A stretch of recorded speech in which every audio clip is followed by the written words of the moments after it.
அப்படி கூப்பிடாத அப்படின்னு அவன் நினைக்கிறேன். அப்படிதான் நினைக்கிறேன். நான் திருவள்ளூர் 2 நாளைக்கு முன்னாடி போனது அவனுக்கு தெரியாதுல்ல, அவனுக்கு தெரியாது. அப்படித்தானே? நான் மாலை எடுக்க கூடாது அதே இடத்துல, புரியுதா? 2 நாளைக்கு முன்னாடி இவள் தாய் கனவில் நான் போனேன். அவளுக்கு என்னை பற்றி ஒரு கவலை இழக்கமே, என்னுடைய உணர்வால் சிந்தனையும் செயலும் அவளுக்கு ஆற்றலானது. இப்ப தெய்வத்தை எங்க பார்த்ததில்லை, கண்ணுல பார்த்ததை சொல்றார் அப்படின்னு நினைச்சேன். சொன்னால அவளுடைய உள்ளத்திலே நான் தோன்றினேன். அவள் மனதால நினைத்து நீ ஏதாவது செய்து படைக்கணும் என்று பிரதோலித்தாள். அவள் விருப்பத்துல நீ செய்த, அப்படித்தானே? அதுதான் அவள் விருப்பத்துல நீ செய்த காரணம்.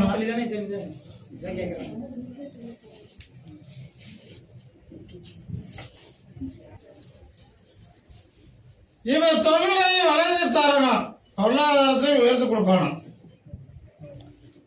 நீ நினைவு ஒரு வரமும் அளிக்கணும், அது உறுதியாகும்.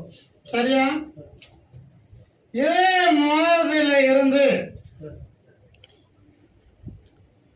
1 நாளைக்குள் உறுதியாகும், வெற்றி ஆகும். சரியா?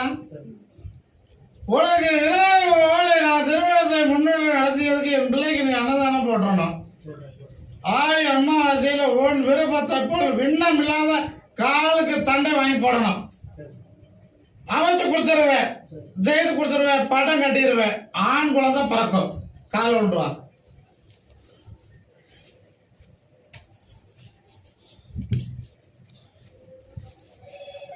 உன்னுடைய வம்சத்திலே தலை பிள்ளை பெண் பிள்ளை தான் இதுவரையில் பிறந்திருக்குது.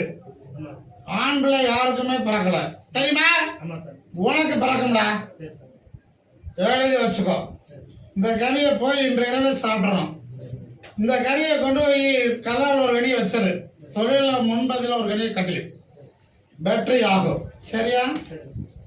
உன் குடும்பத்தில் இந்த ஆண்டுல 2 ஆண் குழந்தை பிறக்கும், பேட்டரி ஆகும்.